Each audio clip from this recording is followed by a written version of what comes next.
When Steel talks, everybody listens.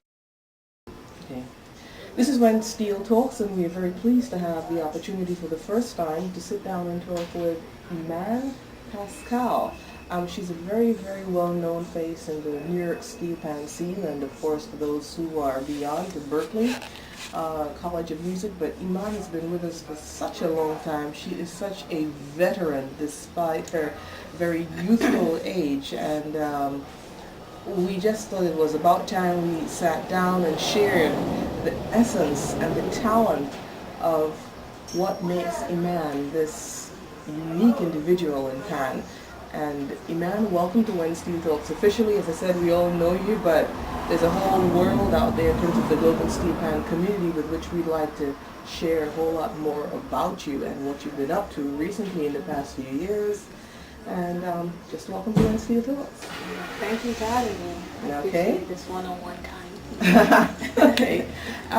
Let's start about how you got involved with steel pan overall. I mean, you're one of those people who started in Brooklyn as one of those little tykes. You were one of the youngest people at the time to play with Phase 2. And Bugsy, you're sort of like a Bugsy acolyte. Just share with us a bit of what makes Iman Iman and how you got started. Well, I got started because my brother, he played in Sesame Flies when he was young. So I was a kid. I'm 10 years below him. So he started when he was a kid, and I think I was about 3 or 4, What's his maybe. name? Jamal. Okay. Jamal Pascal, I love you, bro. But, so I just remember him having a pan in my mother's room, and I pulled the chair up to the pan, climbed on top, and just started. That's my first memory of pan. And then after that, she just took me all over to every band I could imagine. This is Mom Lynette. Lynette Pascal. Mm-hmm. You know, she took me, and then she had a lot of friends like Claire. I don't know if you know Claire. She was affiliated with Moods.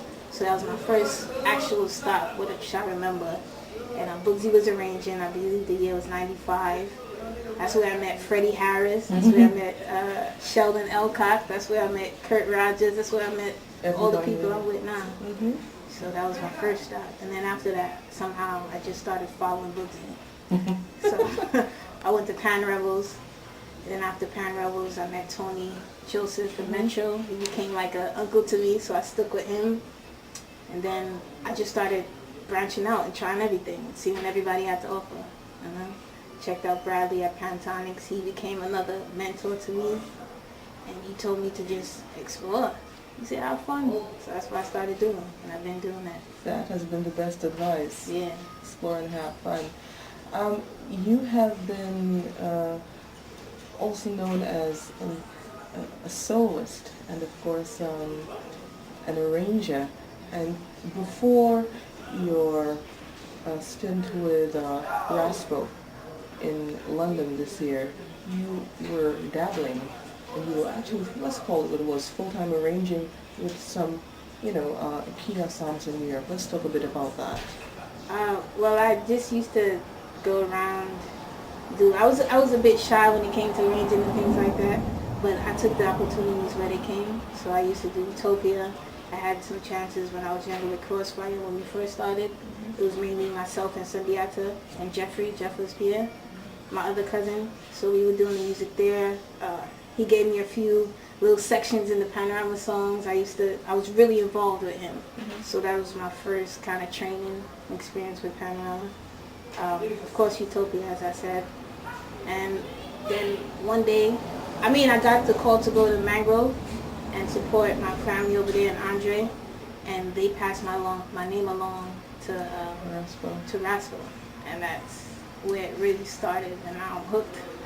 What was that experience like? The first time responsibility for arranging for a Panorama band? It was scary at first because I wasn't sure. It's a different country and the people are different, even though Pan Spirit, Pan Jungle is the same all over. Yeah, indeed. But Mary Janice, she's the founder, it's her company, okay. Culture Mix Arts. So she made me feel really comfortable. She said, don't you worry, I know what Pan people is like. I'm going to treat you properly, show you all the love in the world. Her family, the kids in the band, they're very they love music first of all before pan. So that's the criteria, right That's there. it. I mean, it's like this trend that all the musicians had kids and they became pan players. Okay, well, kind of like what happens in New York. Yeah. Generations of pan people. Okay. So yeah, Mary Guinness, sorry. Culture Mix Arts is her operations, her program. And so she has Rascal. She's like, when you come here, we're going to take care of you, we're going to set you up, anything you need, just let me know. You know? And it was really like that. I was staying in a house, I was real close to her and her family. She took me to the pan yard, I met the kids. The kids, they music till they die, music in their blood. Literally. And they're very disciplined and they pick up quick, you know? She was expecting like me to say, well, they real slow and thing will feel away. No, they're so disciplined and they're ready. They were hungry. So that made it a lot easier for me to just come and give them what I have. Okay. You know? So, And the final, when you took the stage, I mean, this was your pinnacle moment. yeah. At that point, what was that experience like? And then with the kids coming together? That was exciting. It was exciting. I was nervous. You know, family members, friends kept coming up to me. Hey girl, you're in the big stage. I'm you, you know, all that talk. I had my friends there, Quint Rose and KJ Marcel. He was drumming for us. Quint was doing the drilling and a lot more than that. He helped keep the spirits up. He helped. Yeah, Quint is good for that. Oh my gosh. Those are my brothers. I call everybody my family, but they really are. They really were there for me. And so on Panorama, starting up the band, people started crowding around. This is the first time everybody was hearing it. And the players, we had two bands first of all. We had a band from Scotland. They were a school band, and they linked up with Rascal. So they came together. How many players in about all took the stage? 47. Okay. 47. But we looked big. Yeah. We looked really big. So we were... We started up with so much energy. I was surprised. It felt good. It felt good. But after we played the first time, I wasn't worried. Okay. I was just more excited. We was just grooving and jamming after that, just having fun. Once you got the count started and things rolled along. What are the differences that you might have found between the New York panorama scene and the London panorama scene, which you experienced for the first time in your capacity as a arranger? For one thing, it's in the daytime. Like, all of it is in the daytime. So it felt kind of weird, but it also gave you a kind of relaxed energy. Because it was, everybody's lined up on this one strip of road, the track. And every band is playing. You hear what everybody's saying. It's not so much competitiveness, seen as there are only really 6 bands. Not so much competitiveness, but the players come around and they support and they jump up and they make the other players feel good, especially if they know this is their first time. You know, word gets around. There's a cheering section for support of the art form. Yeah, for real. It's more. It's a good feeling. Not that New York is coming to take care. But there's a community spirit that's alive in London. That I believe so. That's what I felt. I got support from all the bands, from all the players, from all the people coming up saying I really like your music. Or your minor was nice. And that meant so much to me. I wanted people to feel what I was doing. I wanted them to enjoy it. So. Are there any arrangements in place for you to return for 2012? Yeah. Okay. I have the gig again. Okay. So, yeah. Congratulations. We'll be there again. Okay. Hopefully we'll move up in the ranks next year. You're at Berklee. Yes. And talk about your experience there, and of course with FMU, Florida Memorial. Yeah. Dr. Joan Batson. Let's just kind of get into it. So Flomo was my first stop, straight out of high school. When I was younger, I used to do the competitions, and fortunately, I got a scholarship. Right. So I got there. I saw Kareem Thompson. I was like, "Wait," you know. And I love Flomo. I love Flomo. The PAN program was intense. If I didn't go to Flomo first, I wouldn't be able to be successful at Berklee. Dr. B taught me everything I needed to know because I didn't know like scales and CEG means C major chord. You know, I wasn't really too fond of it. I mean, not fond. I wasn't really informed of that well. You grew up informally in terms of music, like most of the PAN community. As a little girl in the PAN yard, in the 90s, nobody wants to teach you music. Nobody even wants to talk to you. You know? You get it, you You listen know? to it, you play it. Like, I tell this story all the time. That's why I love Boogsy. I was a little kid on a crate with bricks, you know? And he stood next to me and taught me the song because nobody else would. It was him and Freddie taught me all the music. And after that, I realized that it's going to be hard for me, so I used what I could do best. I could watch and I could hear and I could learn like that. But when you get to flow-mo, you have to read scores. And you can't... The formal training. Training. This is a real band. This is an orchestra. You have to play together. You all have to be playing the same phrase. Mm-hmm. She was very strict, and she wants everybody to have that discipline. Dr. Batts is a fantastic. She's amazing. Oh. And then she's like the coolest person I've ever met. She's so so many dimensions and layers to her that you only have to get that personal interaction with her to know her. And then after that, I did the AXO program, and I got to nationals, and I was awarded a 5-week summer program at Berklee. So when I got to Berklee, I was still at Flomo. I did the summer program, and I met some teachers, and they really appreciated what I did on the pan, and they said you should apply. And I talked to my friends, and I talked to my teachers and my mother, and one of my teachers had a good relationship with Berklee, and he said, I mean, if you want to go, you should really go. We're going to miss you, but, you know, do what's best for you. So I made that move to go to Berklee. And it was one of the best moves I made, I could say, because it had more of a musical community, a competitive but yet supportive, competitive in the way that they are. To develop your talents and tons of people that are amazing, born amazing, but they're still cool. They're willing to teach and exchange ideas. Yeah. So that's what I've been doing so far. School, of course, is school, but the best part is being around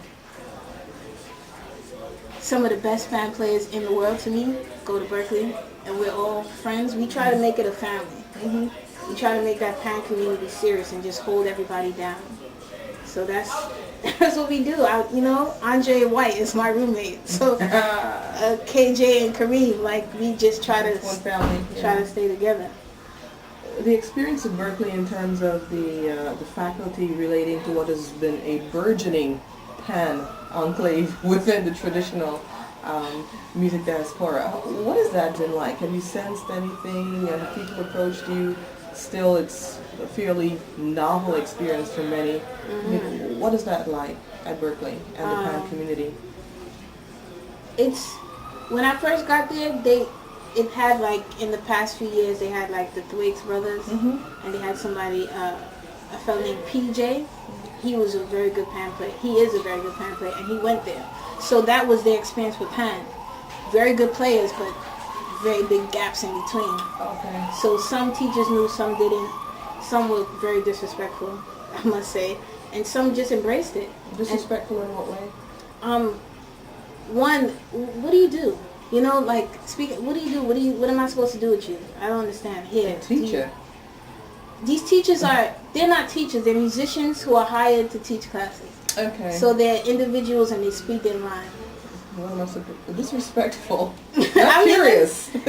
I take it as disrespect because to be curious, what is that? Yes. You know? I understand. What am I supposed to do with you? What do you do? What can you do? I mean, my man, this is my first semester. Let's be a little cordial there. So has that improved yet? Has anybody learned? Oh yeah.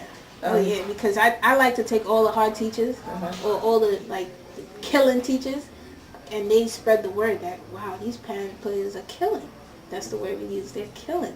I mean, we take it serious, and we have skills that a lot of other musicians, because of how we learn, don't have. So when we get in these classes and we pick up, and some of us are not very proficient in reading, but we can stand there and listen and hear the chords and hear the melody and feel the vibe. And we'll just go with it. And that's what a big part of being a musician is about. Yeah, indeed. So that they appreciate. So what year are you in now? Third or fourth and final? I'm a 5-year program, so this is my 4th year. I'm starting 7th semester. Yes, 7th semester. I'm almost finished, but it's a lot I want to do still. I want to, They started a school in Valencia, and they give you the opportunity, Valencia, Spain. Yeah. And they give you the opportunity to study there for a semester, or you can study in Greece. So, have you made up your mind yet? It's hard because it's right. They only do it the spring semester, Okay. and of course, spring semester is panorama. So, I'm gonna probably go to Spain instead of Trinidad. Greece is nice too, eh? Greece is very nice. Greece is really nice. Okay, you're thinking about it. Okay, let's talk a bit about your appearance with the rest of the Berklee crew, one could say, at the jazz show at Brooklyn Museum early on this year. That was fun. Took the stage, people there, Earl Brooks Jr., you of course, you had KJ, you had KJ, you had Andre, Kareem, Andy Narell. Narell, yeah. What was that experience like, and how did it come together?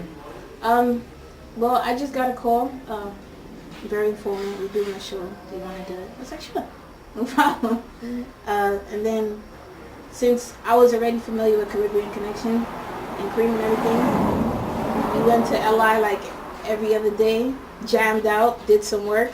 It made me feel a lot more comfortable instead of being nervous about doing the show.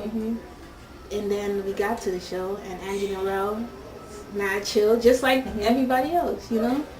Chilling, cracking jokes, which made the energy feel that comfortable before we started. And I got on the stage. And did your thing. Looked up at the crowd and did my thing.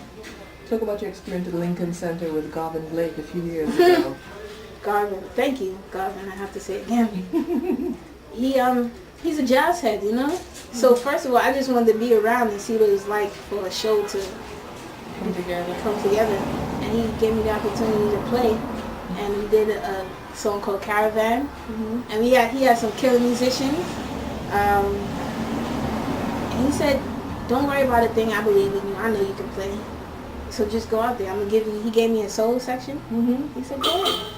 And I just did my thing. What was it like facing an entire house, a full house Lincoln I couldn't Center? see.